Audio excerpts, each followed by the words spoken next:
The Week in Review, a podcast for clinicians, by clinicians, all on the path to clinical mastery and having a hell of a time along the way. We were talking about getting Alex, we're going to get some more customized Yetis. We were talking about getting him the Yeti bucket for water, but he has such a violent set down of his water container onto the desk that he would it would be like a, kid getting his purple belt. Oh, we have an intermission here. Max is coming in. She had to exit. We just did a hero workout. Are either one of you guys going to do it? I might do it after my bike workout. 1,000 box step ups with a 40-pound vest is what I did it. Actually, it wouldn't be that bad. How long did you do it? 35 minutes and 54 seconds. Crushed it. Yeah. Was that like 30 a minute? That would not be that many. Box step I ups? thought we worked up Ann's and she did 47 minutes. Mm-hmm. I would hope that I beat Ann. Right, but I thought that would be... She did non-vest. She did vest. No, did she? Yeah, she was the first one to wear the sweaty thing. Was it a 20-minute or 20-inch box? No. I don't think it was. 12-inch on the plate, you said, right? You got to be a beast if you're going to fight beasts, Alex. So, I wouldn't do it. Yeah. Might need to check your testosterone first. No, he proved that already. Yes. He gets defensive about that. Make sure you're up on the mic there. Ah. I don't know if the bass in your voice is affected from the testosterone. Okay. So we haven't had a week in review in a while, and you know what we need to do real quick is check reviews, which we used to do every show. We haven't had one in a while just because I've been traveling. I was in Phoenix last weekend. Where else we been? Yeah, Pinhoti. Pinhoti 100, which Sloan paced, her friend Shannon, which We went finished hunting in for one 24 of them. hours and went Just hunting. that. Yeah. I just saw some deer. We were going. I like looking at things, not shooting them. Let's look it up here. So we'll look at if we have any reviews. We haven't gotten any. You can still send in a case you want us to present. You could send in a case that you have presented, like a recording if you wanted. Nope, still no reviews. So screw y'all. Hope you like the show. We're just gonna do whatever we want. Shoot us some reviews. We have no sponsorship, so it doesn't really matter. It's never gonna happen anyways. And now Daniel's trying to sneak in. He doesn't even have a mic. He looks very sad over there. So I might have to hook him up with a mic here in a second. I think he's going to cry. Do that on the fly. But we should He's got a patient. just leave the mic unplugged and see if he starts talking to Let's do it. but no, actually, this will also be the last week in review until the first of the year, I think, because Christmas kicks up and Thanksgiving and a bunch of stuff. So, hate to use that as an excuse, but you would not just want to hear one of us do a week in review. But actually, I was just talking to a head of general surgery for UAB, and he said he's game to present a case at some point. We have our pediatrician friend or resident that said she would do it, and then we can get some other people in here. So, yeah, we'll get that going. But when the last week in review that we had, why did I switch? What did I switch to? Oh, you mean recording? No, I switched cases. Remember, I was going to present on the case today. Let's see. I think you wanted more visits. Oh, low back pain of cervicothoracic origin. Remember we had old boy that when we did neurodynamic differentiation, did cervical spine involvement, and that was that day. So I had this case drawn up, and now I've seen this runner every week or every other week as she's moved through sectionals, and now state's coming up.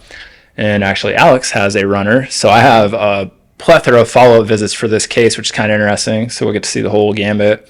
But I'm going to let Alex kick it up first here. All right. So I also have a high school female runner. She's a sophomore. Her and her sister both are pretty high-level runners for their team. Is that picking up? Yeah. Their team's not the biggest division, but it's not the smallest, and we got a really good chance to upset the always favorite team. So that's going to be going down tomorrow. Well, I guess by the time this comes out, it's already happened. So we'll see. But several weeks prior to me seeing her, she sprained her ankle. I was already seeing her sister for some knee stuff. I'd seen her dad for a sprained ankle, and he mentioned that she had a sprained ankle, and I was like, dude, what are you doing? Get her in here.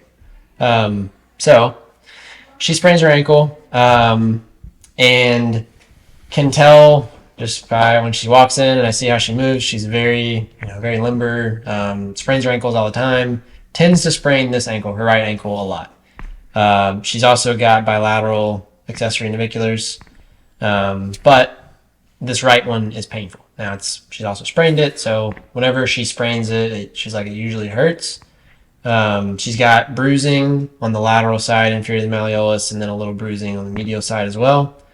Initially, most of her pain was in inversion, right?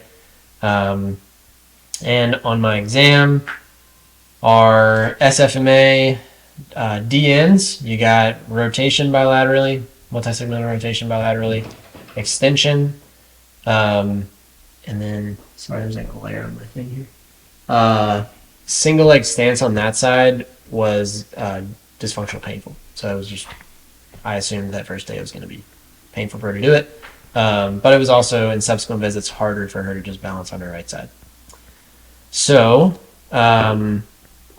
painful audit was single leg pogo. That first day, it was nearly impossible for her to do it, just because of pain. And this is, like I said, 2 weeks after she had sprained the ankle. And then palpating over the navicular, which we'll get into in a little bit as well. Yeah.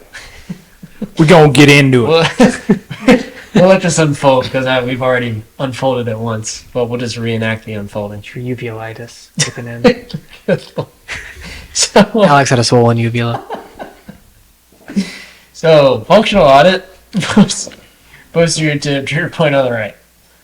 And then my initial thought on pain generator was either from the posterior tib tendon or the actual accessory navicular itself, which, do we want to do that now or do we want to wait a little bit? What?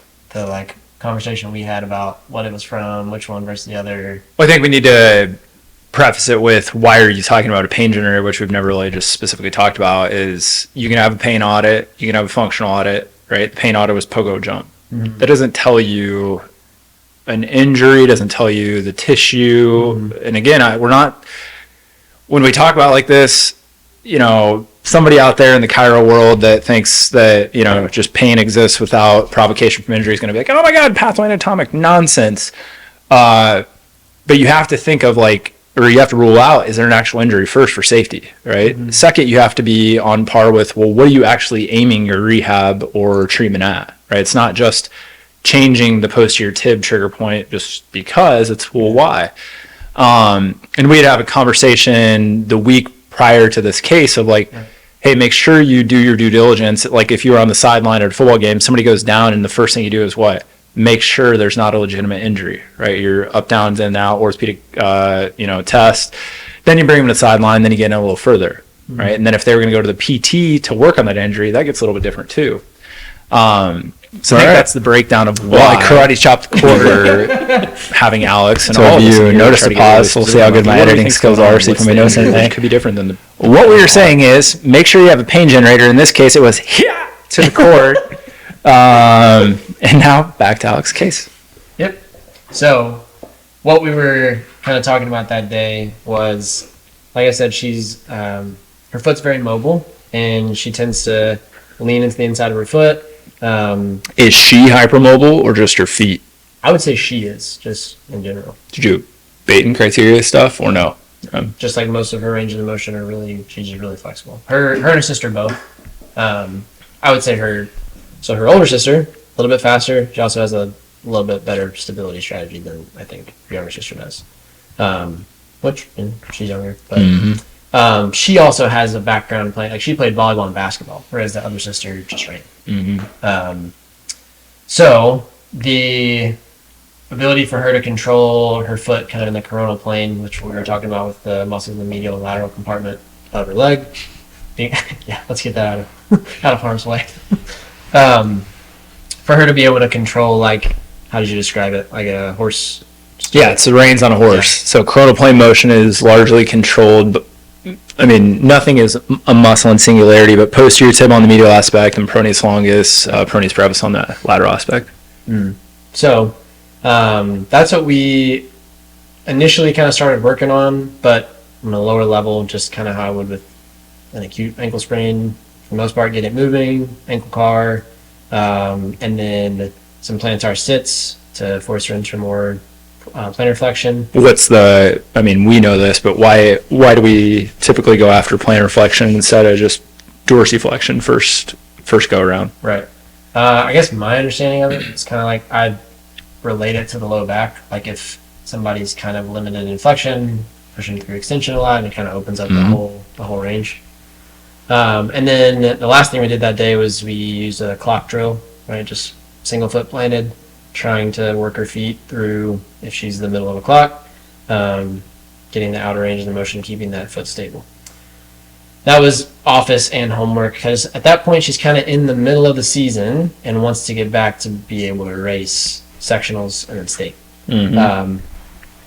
So next visit, I kind of didn't shift gears entirely, but on our initial assessment, when I was talking about how her single leg stance was not as good, so I kind of looked up the chain too at the half kneeling balance test, right? So she had deficits on that on her right side as well.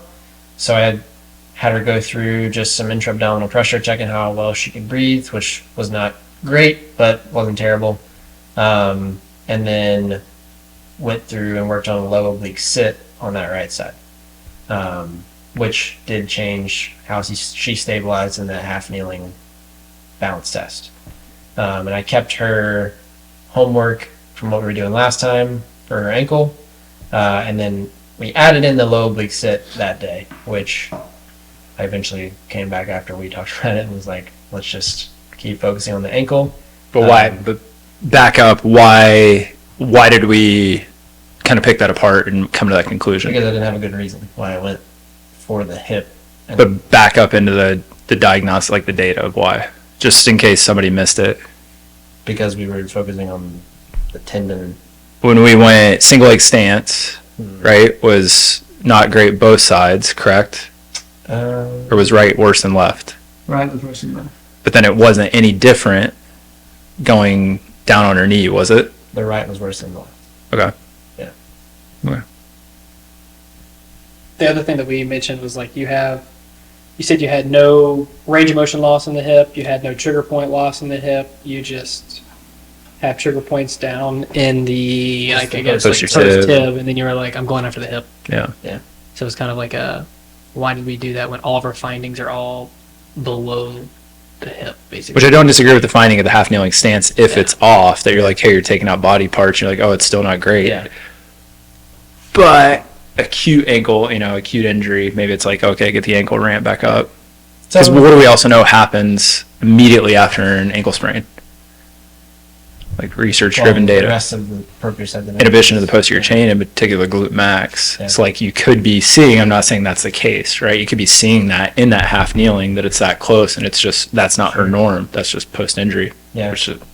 Which maybe Yeah. you do work on the hip. I don't know. I guess the thing I did do for the ankle that visit was I taped, because she still had some swelling left, bruising on the lateral side, so we did some, I don't know, ranking. Rock tape? Leuco tape? What's the Fan. Yeah, little fan taping of that. Like edema stuff? Yeah. So then next visit, bruising's pretty much gone, swelling's gone.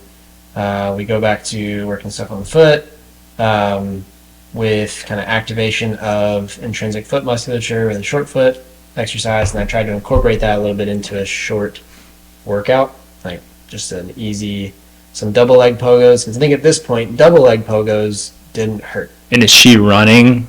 Not yet. Okay. Not yet. She wants to get, like, they were going on a college visit trip so her and her sister really want to run at the same school together when they graduate, and it's where their parents met, where they ran together. So she was like, hey, can I try to run on Sunday when they're there? And I said, well, if we can hop, then you can run. But she ended up not running because she was like, yeah, it was bothering me just walking around, so I didn't do it. But that day, we used that foot intrinsic musculature activation in that pogo, and then with a 4-point tap, kind of the same thing as the clock drill, just challenging a little bit in dorsiflexion, and an ankle pendulum as well. mainly for her to get kind of to the outside because she has a lot of going, like pronating through her foot, but moving on the outside, she doesn't tend to move that way. Didn't send her home with any of those things, just the short foot. I was just doing that in office to see how she would handle the pogos. So then next visit, more of the same, working through hang stance. Next visit I taped. So the next visit was when I was kind of keying more into the whole time I was like figuring out more about posterior tib tendon. We had our discussion about all the stuff we've already mentioned. So I took her and used that squeeze and lift, just squeezing a ball between your heels, going up into the calf raise back and forth specifically for that posterior tib tendon. And then at this point, she has started to run a little bit, and she has a race, or she has sectionals. No, she doesn't have sectionals yet. She's just going to go do some runs. She's going to try to do a workout and try to do some runs before sectionals. So I taped, and Sloan showed me a navicular sling taping just with rock tape to help her hold her arch up a little bit and have a little more sense of support. Then the next visit she came in, this is prior to sectionals, and I had done a little bit of reading on some posterior tib tendon rehab and found a little funky drill that, I don't know, I worked on it a little bit. Yes, that time and this time where she was kind of in a single leg Patellofemoral, and she's trying to rotate away from, so it's the downside is the injured side on the right, she's rotating to the left. Didn't send it home with her because I was like, you're running sectional. I was like, I don't want you getting sore or do anything new before that. And then... Was that a Ron Haruska special? Was she a left AIC? No idea. Yeah. So then did the same kind of tape job, but used Leuco tape before sectionals, the day before sectionals, just so that she had even more support and didn't run the risk, or ran less of a risk of re-rolling her ankle, which we did again today. So today, saw her today, and then she has sectionals tomorrow, state tomorrow. And then a few tests that I went back and checked per our last conversation was palpating the difference between pain over the accessory navicular and then the posterior tib tendon that ran underneath. She had pain on the navicular, but more, like a lot more on the tendon. So kind of confirming, and again, that plus resisted inversion. So I just had her inversion holding that, and that recreated her pain as well. But then that also plays into what? The functional audit of the trigger point, your posterior tibialis. Right. Yeah. So again, like, it doesn't have to work like that. And I went to a seminar with Rich Olm on manual therapy for DNS, and his sentiment, which is DNS sentiment, DNS is sentiment. At the further you work away from the site of injury and have an effect, probably the better off you are. And then also, if you're working on a site, the more remote or satellite you have an effect, probably the more neurologically impactful that is. So it's kind of like, yeah, yours were tied in, but also, in my opinion, more acute trauma is going to lend itself to a closer functional audit versus some distal one, right? You haven't had time to compensate up the kinetic chain as much. Yeah. Yep. So I'll see her. She's going to take her 2 weeks off after state, and then I'll see her when she gets back from that. Told her to kind of keep doing some of the stuff that we've been doing in here, but give that a little bit of time to rest. Which told her, I was like, I mean, bone is going to heal faster per se than the tendon, but the bone would require us to kind of actually take rest. So it's good that you're towards the end of the season anyway, but I'm not worried that she's like, I think she's going to be okay for the race tomorrow. Like, she's not showing me signs that she doesn't need to run. Yeah, but also in her scenario, say that in an acute inversion ankle sprain, you get little like impact of the accessory navicular. That's also because you know the mechanism of injury. We're not showing that she has a chronic loading issue over that bone. So you're still not worried that like, oh, it's how you're doing something. It's going to be stress reaction, fracture. Yeah. Right. Yeah, and I mean, and she's done this numerous times, so it's not like she doesn't lack control on that side and couldn't improve on that. But yeah, it's not to the point that she's created, bony injury. So So yeah, we'll see how things go tomorrow. How was she? You saw her today, right? Yeah, that was I leuko-taped again. Mm-hmm. And we ran back through that same Pallof drill. Does she still have pain on pogo? We didn't check pogo today. She ran, didn't update. So she ran sectionals. She had pain like the first mile, then it went away. Then it came back when she was done, right? She's walking around. It smells like a tendon. Mm-hmm. Then she ran all of her runs and workouts this week and didn't have any problems. Mm-hmm. Granted, so she ran that race like last Thursday. They didn't have practice Friday, Saturday, Sunday. So she kind of got 3 days of rest and then got back to it. They did like a short workout Monday Mm-hmm. and didn't have any problems there. So yeah. Cool. Any input? Nope. We've talked about this one at home, I think, a decent amount. Hey, the listeners, all three of them, they haven't heard of it. them. They should just move in. Yeah. Honestly. They got room. That rent would be We were doing a financial fitness class today with Alex. it was dang good. Yeah.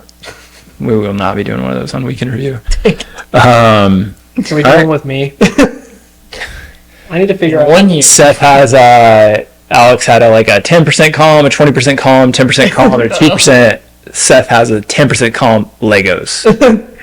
If we can reconcile that, we're good. It might Well, be more like a 50%, to be honest. I mean, I'm not opposed. Just gotta be I just said realistic. if you could help me. Seth can retire on $500,000 in Legos. Which the woman that Sounds like cuts a my happy hair, her life. husband just sold Lego, a bunch of Legos for $10,000. Who So did? Haley's husband. Yeah. Yeah. Met him, but Yeah. Got to keep the boxes and I keep got it the pristine. boxes. Of course you do, nerd. All right, on to the next one. More running because we're just in that season. he's a runner. So this is a 15-year-old female cross-country runner. Her mom is a coach, which lends itself to an athlete that's either going to be, Her mom's a coach. yeah. These are not the sisters. Yeah, either forced to do something they don't want to do or have a proclivity for it because, her mom ran in college and coach, you know what I mean? So, anyways, I've seen her for a long time and it's been always surrounding the same thing. So that gives me a little front-loaded data, but on September 15th, she reports with complaint of right shin pain, which she's had in the past. She said it's an 8 out of 10. She hasn't worked or ran in the past 3 days, dropped out of a workout the last day that she did run. Pain started 3 weeks prior though, and it just gradually kept getting worse. No major change in routine other than racing for cross country. And then she notes that she's been running well. Prior to that, she was doing really well, was actually getting compliments on her form because this girl had she was a dancer in her background, like ballet. But she had this nasty habit of leaning back as she got fatigued and really reaching out in front of herself, which creates high impact point. Prior history of bilateral medial shin splints, and then the right was always worse than the left. And then, as I said, prior background of dance ballet. So a grade 1 bunion bilaterally, dance. You got to think she, just a little deformity there. Top tier, deep squat's the only dysfunctional, non-painful thing on her. So she's a stud mover, has great kind of motor control. And gait, a lack of Myers line. So what is Myers line? No, it's on the hip. No, it's not. What? My goodness, guys. Myers line. Myers line is a line. So when your The Achilles on the. No, when your foot hits the ground, so the line that would go from, on most people, just in the middle of the heel to the lateral aspect of your calcaneus up through the big toes, you step through. So that's Myers line. Isn't there one in the hip starts in the hip? I don't know. Look it up. You got Googles. It's not Meyer ding. So the lack of that means what? She exits by rolling off, which goes hand in hand with probably creating the bunions that she has. No neurologic deficits of any sort. On palpation, medial head of the right gastroc has a massive trigger point in it. The trigger point slightly refers down. I wouldn't say it recreates medial shin pain, but it's referring a little bit. Tenderness to touch over the medial shin, which, that's expected. With mild edema, you can literally feel a little palpable nodule over her tibia, which isn't abnormal. And what was news to me this weekend, taking the manual therapy course at DNS, is that you can have trigger points in the periosteum itself. I know nothing. Yeah. So we always think of, or I always thought of, I'm gonna go back to school. in particular in this area, it's been talked about a long time that, well, you're having a periosteal reaction from, posterior tibialis and the soleus kind of pulling against the tibia. You also have the lateral to medial bowing and medial tibial stress syndrome. Well, now it's this kind of thought process that you can also have, basically a trauma reaction that's not induced by tugging on it, but the bone itself is having some sort of neurologic effect, which we know that the periosteum has the same kind of contractile components because fascia, right? So it's going to have myofibrils, but more spread out.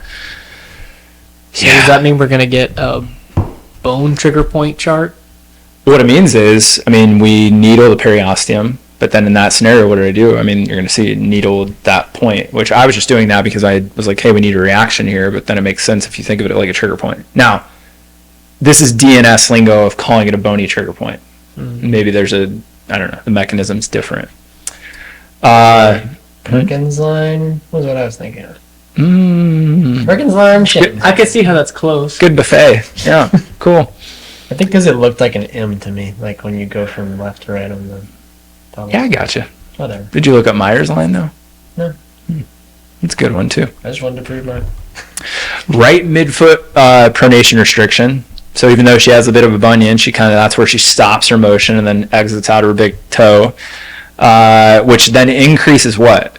Lateral to medial kind of stress on the distal third of the tibia, right? She exits off the inside of her big toe instead of exiting off, through extension, has a stiff midfoot, so it's just like subtalar joint getting rocked all the time.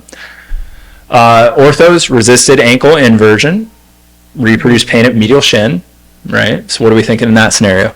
Post tip. Yeah, posterior tib, musculature, tendon, less bone, more of that, right? Or both. Pain audit was just walking and jumping, which is similar to Alex's, right? So walking was worse than jumping, and I'll give you a heads up, that was the thing that persisted. Like as we went through care, walking was the worst thing, which tells me what? Or could tell me, nothing's ever 100%. What could that be like? Ooh, that may be more of this involved than something else. I doubt it's bone, right? Low impact forces, not a lot of trabecular bowing or anything like that. More soleus involvement, right? Soleus is like your walking muscle. Yeah. Posterior tib, it has to create some stability function, but it's not dynamic. But walking was by far the worst, especially toe off. So pain audit, walking, jumping, functional audit, the trigger point in her medial gastroc on that right side. And then treatment focus was foot intrinsic stability, motor control, whatever you want to call that, with toe off without the gastroc being involved. All right, so you got to think if somebody lacks big toe extension, not mobility-wise, but functionally, has a stiff midfoot, they have to use their whole ankle to toe off, right? Which is, again, why I think she was having pain when she is walking. So then my diagnosis, right, my pain generator diagnosis, whatever you call it, is medial tibial stress syndrome with posterior tibialis tendinopathy, right? This was before walking became the predominant thing, right? This is the first visit. That was my diagnosis. So treatment that very first day, like I said, dry needling the gastroc trigger point and the periosteum over that little kind of nodule, swelling, bony trigger point, whatever you want to call it. Then I did some Steco instrument assisted stuff over the medial shin, kind of working in the septum in between posterior tib and the shin itself, or the medial tibia, and then DNS hanging stance, and then differentiated crawling. So what that kind of looks like this is a right side that's affected. So imagine I have somebody on the end of the table, they're on their hands, their left knee's up on the table, and their right foot's down on a yoga block on the ground, and we're trying to basically use her left knee to drive her body forward as she barely uses her big toe to go through toe off and knee extension. So she's learning not to use her gastroc soleus to just dominate that, right? Use flexor both flexors. You guys picturing that? Hey, oh yeah, I watched it happen. Yeah. But when you do this drill with somebody, you will feel no tone in their gastroc soleus, which there should be none, right? In range toe off, because you're kind of in locked out knee extension at this point. And that's like a motor program like Joule, because they learn, I can move through my big toe. But the key there is they won't get fatigued. They could literally just do this over and over and over, because you're really using the spring mechanism of the two flexors of the great toe. Then we did leucotaping for compression, reduced shearing of the posterior tibialis against tibia, because it was pretty gnarly and we were trying to keep her running. So I didn't tell her to stop. I just said, like, if it's that bad that you have to stop, we're going to take a few days off. So I sent her out with that taping. And you just... So we determined on her that medial to lateral, right, torque is like what we went after. So we just go after skin shearing, and then literally we're going to wrap it the way that she has less motion. So we just took the leukotape and medial to lateral a bunch of times around her shin. She got up off the table. She's like, that's way better. No, didn't last. We adjusted her midfoot, and then her homework was this wall push heel raise. It was trying to mimic what we were doing with that differentiated crawling drill as much as you can. And in the past, we had done like the soleus, endurance stuff where you have knee bent 20 degrees, you're doing heel raises. She was terrible at it. She was a dancer. In dancing, they split the foot into hind foot, midfoot, right? So the midfoot is big toe in, hind foot is everything else. She learned to just lean on her midfoot. And that's basically what she's doing when she walks and runs. Clinical pearl here, the importance of understanding gait and running gait. So how the interplay that we were explaining of like gastrocnemius, soleus, posterior tib, peroneus longus, and the big toe. Alex talked in his case of how the stirrups, right, or the reins of posterior tib and peroneus control, for the most part, it's not by themselves, coronal plane motion. Gastrocnemius is what? It's a weak knee flexor. It's a massive plantar flexor, right? So that's going to be your end drive, and then soleus is active where? In mid stance to right before maximal toe off.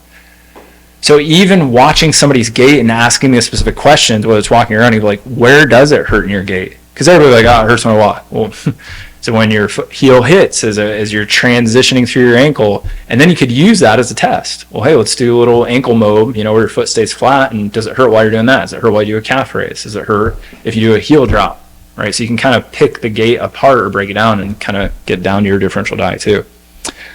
So that was first visit, and then the cool thing with her was we had a lot of follow-ups. That was September 15th. Saw her a few days later, and I'm just going to run through the subjectives and then kind of tell you what we did each visit. She took a couple days off. We got a baby crying in the background. Daniel's torturing kids again. Alex. She ran on Monday, and she got about 1.5 miles into the workout and had significant amount of pain and just quit. And so I'm seeing her 2 days after that. So in this day, we still worked on the hanging position, the differentiated squat, and now I was like, hey, you have to go after this trigger point in your gastroc. So I was like, can we just send you home with like foam rolling? And then we did this like just a single leg deadlift to heel raise, right? Still trying to go after this, like, can we get your big toe active and offload a little bit? So she does, that. She comes back. So now we are 2 days later. She got a race coming up. She had ran a full workout that day with minimal pain, and she'll be racing county on that Saturday. So we go back after it. And the key here is nothing's changing. We're doing the exact same stuff every time. Soft tissue around posterior tib, medial gastroc for the most part. We're dry needling medial gastroc. Or still working, skin shearing, stecho stuff around that posterior or medial shin. And then it's all about getting the motor control of in-range toe off to go through her toe instead of just her ankle at large. That's all I'm working on. I do not change that. We just up the ante every time. Move from this like differentiated crawling to doing that in hanging to doing it with basically a split squat position and then doing it dynamically towards the end. So 7 days later, she comes in, she hit a PR on that past Saturday race. She's feeling better overall, still has pain walking. And this is where we get in there. The trigger point in her gastroc is better, not gone. And then jumping is still slightly painful. And then the functional audit at this point becomes a soleus raise just because I'm trying to get back to where we left off. What's up? I don't know what this man's Alex, he was just breathing so hard. No, I'm sorry. Gets excited about these cases. I was crying. He was breathing so hard. Continue. I needed to get that out. Then we see her. This is the 5th. I'm just kind of running through because we have so many visits after, which also shows you, we're showing you a trial of care because I think we hit about 6 visits between this last one. How many visits did it take you to get to I guess like loading it dynamically. Yep. So 15th, 19th, 21st. Here is where we started doing some like deceleration step down, where she had to like learn to decelerate with her forefoot right before we would create acceleration. And that's kind of like landing quietly off a box, like a big step with off her left foot still up. So she's just stepping off and basically landing like a half of a split squat. like a Bulgarian split squat. Mm-hmm. Yeah. Yep. And then what the next step with that would be is like have her, jump out of that with that right foot and then land. Mm-hmm. So you're literally like trying to hit the ground and come off again. But on this visit, she comes in and says that she did well at a race on Saturday. She's having more pain with longer runs. So still she's hitting an endurance kind of window, which I don't know if that's mechanics or just tissue, but she reports better overall. Then we give her like, hey, you're good to go. Keep doing what you're doing unless, something happens. So that was the 5th, and then she comes in on the 23rd. And on this visit, she said her shin's doing better. She still is achy at rest. She says that that's the worst thing. She's like, when I'm sitting, it's the worst, which can give you pause, because what's the first thing you think when somebody says that they have pain at rest? Bone or low back. I was like, which we had ruled out the first visit, but I was like, that's kind of weird. That's just achy. But then, like, should asking more questions, she's like, well, it's when I get up, when I've been sitting for a while. It's hard to get moving, which aims back at what? Tendon. Yeah, which was the very first thing we thought. So I was like, okay, we're on it. By this time, the trigger point or medial gastroc, basically, it's not gone, but for a runner, it's normal at this point. Much better pain response, no inversion, or resisted inversion, no pain, pogo jumps, mild pain. After we do some stecco through the medial shin, do some of the dynamic stuff, there's no pain at all, which she kind of has a surprise look when we go back to pogo jumps, because she's like, we did a bunch of work, and I think she expected it to hurt a little bit. No pain at the end of that visit. Then October 30th, shin's doing better, reports no pain, and then we're doing the same thing. Literally, I just told her, you come in as needed since that visit on the 25th. They just started coming in because we went through county, sectionals, and basically it was just like her and her mom wanted to come in, So then she came in yesterday, and she has no pain whatsoever. I went to the manual therapy course for DNS this weekend, so she has no pain, has no reproducible functional audit at this point, but she still has trigger points in both of her gastrocs. And then some of the rib stuff from Ojibwa that we went over this weekend, I was like, let me just see what we do, and did that, and both trigger points were like reduced by, I would say, over 60%. And I was like, of course, like Seth said, I know nothing. So you get to experiment when you're at that. But this was 6 visits to get to, in a month, September 15th to, I guess, the end of November, a month and a half. I really like that because it's also showing you, like, I've seen this patient, her record in here, and this is 26 visits. Yeah. So she's been a patient for a while, but just because she's a patient, still we needed 6 visits, a trial of care to get her medial shin pain, which the last time that this kicked up, very first visit, I sent her for an x-ray because she reported, pain that she couldn't run on, pain that she couldn't fully weight bear, she couldn't jump, she had an anvil positive. So this time I was like, well, let's make sure it's not that. And some of the stuff sounded like that. So two or three really good points here.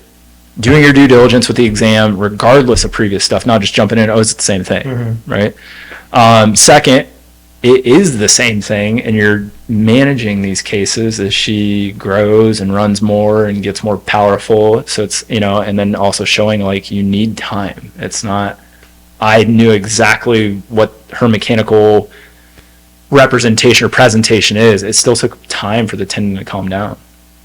Nothing's changed. It's still big toe, midfoot, stability from ankle to hip, but it's just not perfect. And I think the expectation sometimes is, I fix that thing.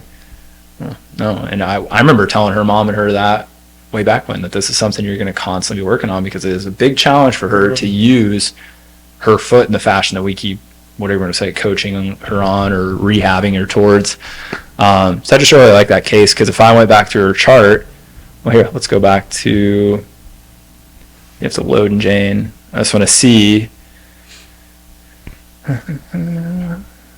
the date that her first visit was. So March 9th of 2022, and her reason for visit on her paperwork, competitive track runner is having issues with her shins that will not go away. We've used KT tape, Fireflies, compression socks, and ice. So, that's what she came in for. I'm still seeing her for it. 2 years later, and I have no qualms about it. Like some people are like, oh my God, it should be gone. Yeah. I don't know. So I like that we just had enough time because I was going to present that and we only had 2 follow-ups, I think, at that point. So what do you have her, like, you said that she is going to be doing things. Yeah. You know. Yeah, that's a good question. So we moved. So if you remember, we did a gait analysis on her, and then her mom had given me a video of her actually at the end of her race and stuff like that. And I mean, when I'm talking lean back, we're talking like like a 10 to 15 degree torso lean back, and her foot is miles ahead of her center of mass. And I was like, this is on track. This isn't on cross country course. I was like, that's hard to overcome in terms of like medial shin pain. So her mom is the coach, so it's easier for me to be like, well, you kind of know what we need, right? A little forward lean, center of mass moving forward, or foot's under center of mass. How do we do that? I mean, it was literally the stuff that she is doing, she just wasn't very good at. I mean, some of the stuff that was painful here was A skips and B skips. I think a lot of that stuff's painful because of what she uses. She uses her tendon as a passive catch, right, instead of an energy return system. So she's getting way out into the end ranges, kind of like your girl does, right? Like they have to catch her moving into, in her case, rear foot eversion versus, the other one, kind of a compression, like, yeah.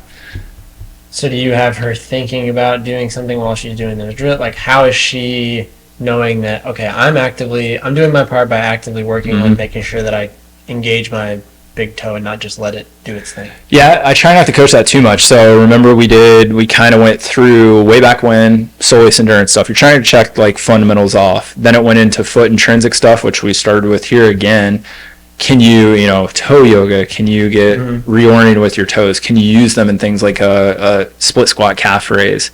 That was all work, and then it was like, hey, you need to start doing, barefoot work in the gym, concentrating on your big toe being involved in a lunge, whether it's the front foot or the back foot, jump roping, A skips, B skips, barefoot, right, or in, flats, so you feel your foot and don't use the shoe. Because the thing that got her running again very quick was she had switched shoes, which I should have mentioned this, and then switched back to the Nimbus. Nimbus, which has a huge old toe spring in it. Yeah. She didn't have to use her big toe at all, but guess what she could do? She could go run with less pain. And I even told her I was like, this is not helping you in any fashion because it lets you get away with it. But what does she hate? She hates getting in flats for a race because it really makes her foot work. But I was like, that's what you need more of, but you can't do a ton at once or it'll wreck you. Yeah. And we've worked out over and over and over again. Yeah.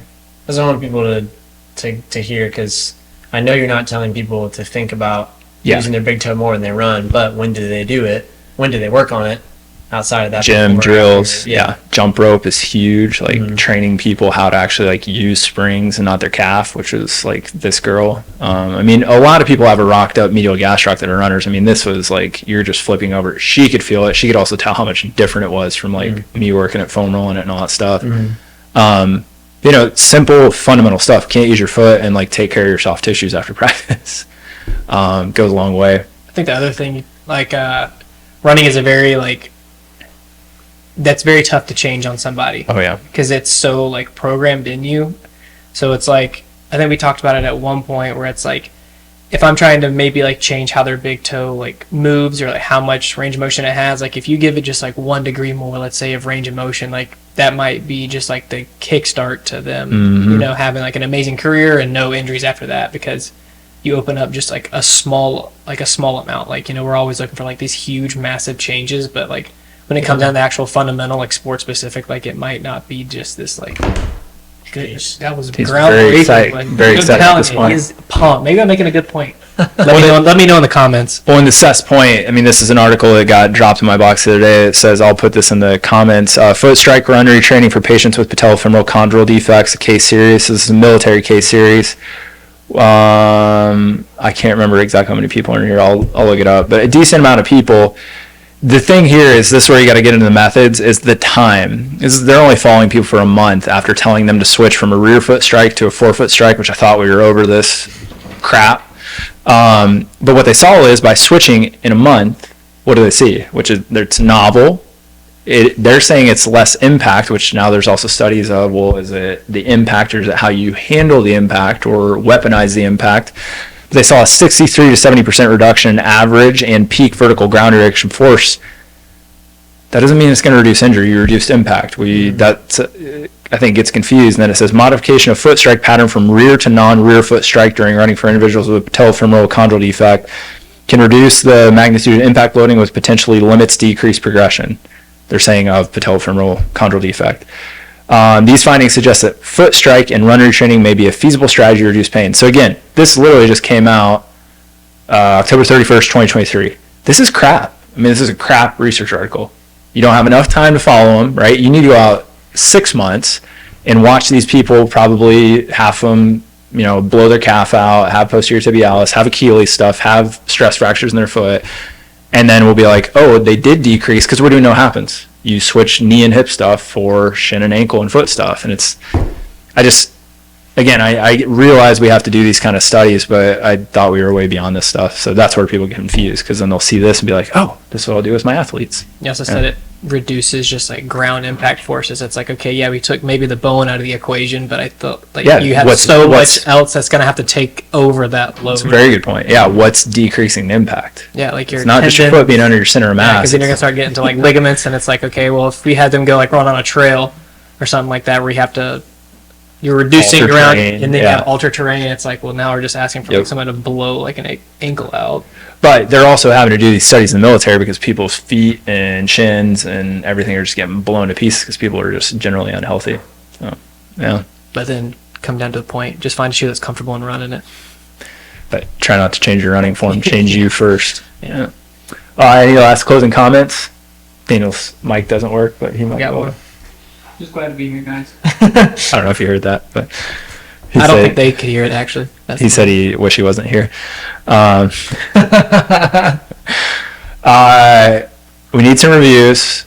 If you have a case you want us to go over or need some help with or want to present, let us know, and we'll try to make that work. We could do it, remote as well, and we'll see you. Happy New Year. After the New Year. Honestly, hold on real quick. So honestly, like we talked about like having the cases that we want y'all to send in, like anybody who's in like student clinic that you just want us to like go over a case, or maybe like you want us to present it. Like I think that'd be cases on things. I think that'd be like cool to see, as like trying to get some of like students involved. I'm still considered a student, so thank you. Clerk. A clerk. My bad. Clerk. So I T- 4 weeks. I don't know if that's an upgrade, but it's a different name change. So I think it'd be cool to start getting the schools involved like with this if they want to like be on. No, and we may try to do this as an adjunct to it, but what we've started doing, we have Wednesday meetings, mainly with Seth and Alex being newer. Daniel drops in and usually gives a sarcastic comment and then a valuable knowledge bomb as well. For sure, good bow. But what we have started to do to put more structure behind it is going through, like we start with ankle and foot, and then the next one will be knee, and breaking down our whole exam of like, what do we understand what all these orthopedic tests are looking at? What was the mechanism of injury, actual injury, then the pain audit, functional audit. And we might do those, like record some of those and just drop them in. It's just, flybys that aren't such a produced thing. So Twofer right there. That's right. But that's just my day job, so I got to go strip at night too. So I got to get to work. All right, see you after the New Year. Bye.